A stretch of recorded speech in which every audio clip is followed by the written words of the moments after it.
জীবনে সফল হতে গেলে তিনটা ব্যাপার মাথায় রাখবেন, তিনটা ব্যাপার। ইনশাআল্লাহ আপনি যে স্টেজের স্টুডেন্ট হন, আপনি যা চিন্তা করছেন আপনি সফল হবেন। এক নাম্বার, বাবা মার দোয়া নেবেন। মা যদি বেঁচে থাকে মায়ের পায়ের নিচে বসে থাকেন, কান্নাকাটি করেন। মারা অনেক সময় বয়স হয়ে যাওয়ার কারণে একটু উল্টাপাল্টা বলতে পারে, এটা মনে কিছু নেওয়া যাবে না। মা তো বলতে পারে, পা ধরে তাকে মাপ চান, ক্ষমা চান, মায়ের দোয়া নেন, জীবন বদলে যাবে। কোথায় যাবেন আপনি চিন্তা করতে পারবেন না। বাবা বেঁচে থাকলে বাবার দোয়াটা নেন। 2 নাম্বার হচ্ছে অধ্যাবসায় লাগবে, অধ্যাবসায়টা লাগবে এবং কিভাবে পড়তে হবে সেটা আমি বলেছি, সিস্টেমটা আমি বলেছি। নাম্বার 3, গোপন গুনাহ ছেড়ে দিতে হবে, গোপন ইবাদত করতে হবে। গোপন গুনায় যারা লিপ্ত, এই যে একটু আগে চমৎকার আলোচনা করেছে যে পর্নোগ্রাফি ইন্ডাস্ট্রি মুসলিম যুবকদেরকে ধ্বংস করার জন্য একটা হাতিয়ার। আজকে আমার কাছে হাজার হাজার পেশেন্ট ফোন দিয়ে কান্নাকাটি করে, স্যার কোনো উপায় পাচ্ছি না, কিভাবে কি চক্রে ঢুকে গিয়েছি, আজকে বের হতে পারছি না, অসহায় স্যার, আমি অসহায়, মনে হয় মরে যাই। এমনও চিন্তার বিকৃতি হয় যে তাদের এখন অপোজিট সেক্সের প্রতি আর আগ্রহ থাকে না, হোমোসেক্সুয়াল টেন্ডেন্সি চলে আসছে পর্নোগ্রাফি দেখে দেখে। যে স্যার আমি চাই না স্যার যে একটা ছেলেকে আমার ভালো লাগছে, ছেলে ফোন দিয়ে বলতেছে স্যার আমার অন্য একটা ছেলেকে ভালো লাগতেছে, কেমন কথা, কান্না করে কিন্তু কোনো উপায় নাই। যে স্যার আমার মধ্যে ওই চিন্তাটাই আসতেছে না স্যার, আমি যে বিয়ে করবো ওই মানে ওই টাকা যেটা আমার মধ্যে নাই, ওই আগ্রহটা আমি হারিয়ে ফেলেছি স্যার, আমি এরকম ছিলাম না। এই জন্য দয়া করে কেউ যদি এর আশেপাশেও থাকেন দূরে থাকেন ভাই, ধ্বংস হয়ে যাবে। এমন গোপন গুনাহ এটা, এমন ভয়ঙ্কর ভয়ঙ্কর রোগ আপনার হবে যেটা বংশে আপনার হয় নাই কারো, এবং এমন রোগ আল্লাহ মাফ করে হতে পারে যেটা কাউকে শেয়ারও করতে পারবেন না। এই জন্য গোপন গুনাহ ছেড়ে দেন, আল্লাহ তাআলা খুশি হয়ে যাবে। আল্লাহকে রাজি খুশির জন্য গোপন গুনাহ ছেড়ে গোপন ইবাদত করেন, তাহাজ্জুদের সালাত আদায় করেন। যে স্বপ্ন আপনি দেখবেন সেই স্বপ্ন ইনশাআল্লাহ আপনি বাস্তবে রূপান্তরিত করতে পারবেন, এটা আপনি বিশ্বাস করেন। আমাদের ব্রেইনের একটা সিস্টেম আছে, পূর্ণবয়স্ক অবস্থায় প্রায় 86 বিলিয়ন নিউরন রয়েছে এই ব্রেইনের মধ্যে, 1 বিলিয়নে 100 কোটি, এরকম 86 বিলিয়ন নিউরন রয়েছে আপনার আমার এই মস্তিষ্কের মধ্যে। এই নিউরনগুলো আবার প্রত্যেকটা নিউরন হাজার হাজার সংযোগ তৈরি করে, যার মাধ্যমে আমরা কোনো কিছু জানি, পড়ি, শিখি এবং সেটাকে আমাদের দীর্ঘস্থায়ী মেমোরি সেন্টারের মধ্যে রিজার্ভ করি। এরপরে যখন মনে করতে চাই সে তথ্যটা আমরা আউটপুট দেই।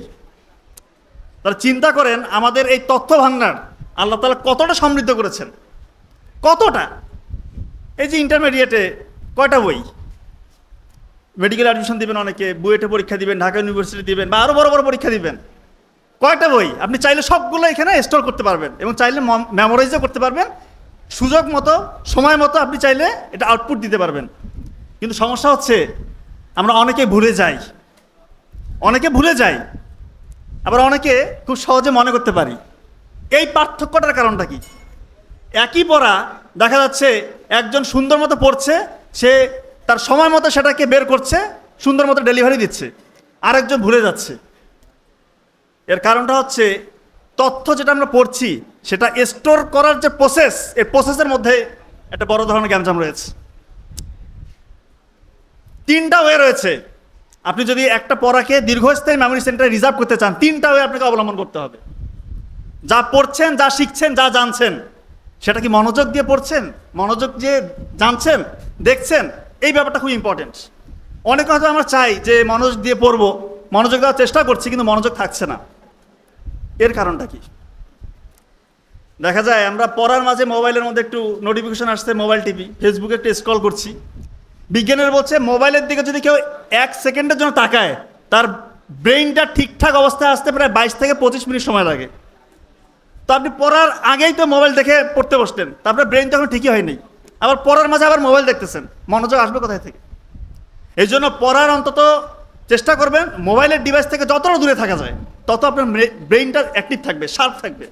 এবং মনোযোগ বাড়ার সব থেকে গুরুত্বপূর্ণ যে ওয়ে সেটা হচ্ছে সেজদায় লুটিয়ে পড়া। নামাজ যদি আপনি ফুল কনসেন্ট্রেশন দিয়ে আপনি নামাজ পড়তে পারেন, আপনার মনোযোগ আল্লাহ তাআলাই বাড়িয়ে দেবে ইনশাআল্লাহ। নামাজে যখন দাঁড়াবেন আল্লাহ তাআলা আপনাকে দেখছে, এই কনসেপ্টটা আপনার ভিতরে রাখতে হবে। ফুল কনসেন্ট্রেশন। নামাজে দাঁড়াইলে তো শয়তান আমাদেরকে অসহসা দেয়, ধোকা দেয়, দেখা যায় যত দুনিয়াবী চিন্তা সব নামাজে দাঁড়াইলে চলে আসে।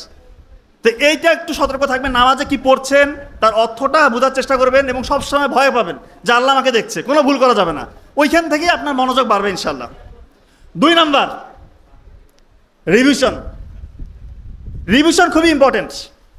যা পড়ছেন আজকে যেটা পড়ছেন এটাকে ফেলে রাখবেন না, পরের দিন সেটা আবার পড়বেন, 4 দিন পর এই পড়াটা আবার পড়বেন, 7 দিন পর এই পড়া আবার পড়বেন, 15 দিন পর এই পড়া আবার পড়বেন, 1 মাস পরে আবার পড়বেন। তার মানে কি 6টা ফেজ রয়েছে। আজকে যা পড়লেন কালকে আবার পড়তে হবে এই পড়াটাই, 4 দিন পর আবার এটাকে পড়তে হবে, 7 দিন পর পড়তে হবে, 15 দিন পর, এরপরে 1 মাস পর। ইনশাআল্লাহ এই যে তথ্যটা আপনি পড়লেন এটা আপনার দীর্ঘস্থায়ী মেমোরি সেন্টারে রিজার্ভ হয়ে যাবে, আপনি পরীক্ষা সুন্দর মতো এটাকে আউটপুট দিতে পারবেন। এবং 3 নাম্বার, ঘুম। রাতের ঘুম খুবই জরুরি। আমরা যা কিছু শিখি, যা কিছু জানি, পড়ি, এগুলো প্রসেস হয়ে দীর্ঘস্থায়ী মেমোরি সেন্টারে যায় রাতের ঘুমের সময়।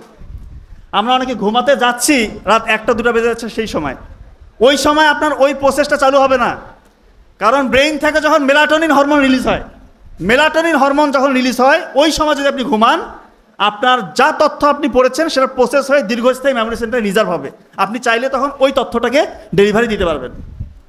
এই জন্য এখন থেকে এশার নামাজের পর চেষ্টা করবেন আর্লি ঘুমিয়ে যাওয়ার। এটা তো নবী করিম সাল্লাল্লাহু আলাইহি ওয়াসাল্লাম আমাদেরকে শিখিয়ে দিয়েছেন। এশার নামাজের পর কোনো মিটিং মিছিল চলবে না, কোনো আড্ডাবাজি চলবে না। এখন তো অনেক ছাত্র ভাইদেরকে দেখি এশার সালাতের পরে তার একটু ঘুরতে যায়, বাইরে আড্ডা দিচ্ছে, পড়া শুরু করছে 12টার দিকে। তা সেই পড়া কি ব্রেইনের মধ্যে রিজার্ভ হবে? সম্ভব?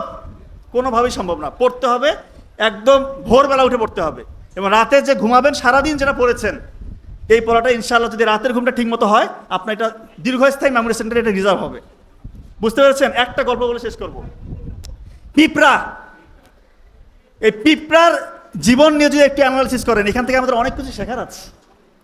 আল্লাহ তাআলা কিন্তু পবিত্র কোরআনে পিঁপড়া দিয়ে একটা সূরাই দিয়েছে, সম্ভবত 27 নম্বর সূরা আন-নামল।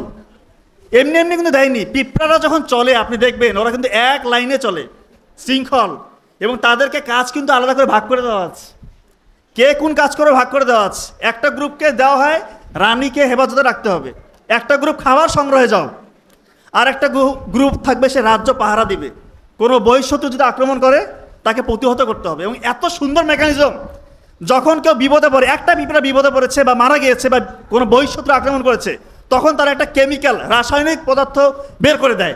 ওই সিগন্যাল তখন অন্য পিঁপড়ারা বুঝতে পারে, তখন সবাই ওই জায়গায় চলে আসে, সবাই একসাথে ঝাঁপিয়ে পড়ে। যে খাবার সংগ্রহে গিয়েছিল সেও চলে আসে, যে রানীর হেফাজতে ছিল সেও চলে আসে। প্রথমে শত্রুর মোকাবেলা করতে হবে। কি চমৎকার সিস্টেম, চিন্তা করেন। আমাদের সমাজে আজকে এটা আছে? সমাজে কেউ বিপদে পড়লে আমরা এগিয়ে যাচ্ছি না, আমাদের মধ্যে ইউনিটি নাই। স্পেশালি তো মুসলিমদের মধ্যে ইউনিটি নাই, মুসলিমদেরকে ভাগ করে দেওয়া হয়েছে। তো পিঁপড়ার কাছ থেকে অনেক কিছু শেখার আছে। এবং খুবই ইম্পর্টেন্ট কথা, পিঁপড়ারা গ্রীষ্মকালে খাবার সংগ্রহ করে দিন রাত পরিশ্রম করে, কারণ তারা জানে যে শীতকালে তাদের খাবার থাকবে না। ওই দুর্দিনের কথা চিন্তা করে তারা খাবারটা রিজার্ভ করে। এই যে আপনারা যারা এখন ইন্টারমিডিয়েট বা কামিল অবস্থায় আছেন, আপনারা সামনে মেডিকেল অ্যাডমিশন দিবেন বা অন্য কোনো অ্যাডমিশনের পরীক্ষা দিবেন, ওই সময় তো অনেক পড়ার চাপ থাকবে। এই সময় তো একটু রিল্যাক্সে আছেন, আপনারা এই সময়টাকে কাজে লাগান, পিঁপড়ার ওই জায়গা থেকে শিক্ষা নেন। গ্রীষ্মকালে যারা দিন রাত পরিশ্রম করে, আপনারা এখন থেকে প্রতি ওয়াক্তে নামাজ শেষে অন্তত 5টা বা 10টা এমসিকিউ পড়ার চেষ্টা করেন। প্রতি ওয়াক্তে নামাজ শেষে দেখবেন যে বছর ইনশাআল্লাহ 10 থেকে 15,000 এমসিকিউ আপনার পড়া হয়ে গিয়েছে। যখন অ্যাডমিশনের পরীক্ষা দিবেন তখন আপনার 60 থেকে 70% পড়া আপনার হয়ে গিয়েছে।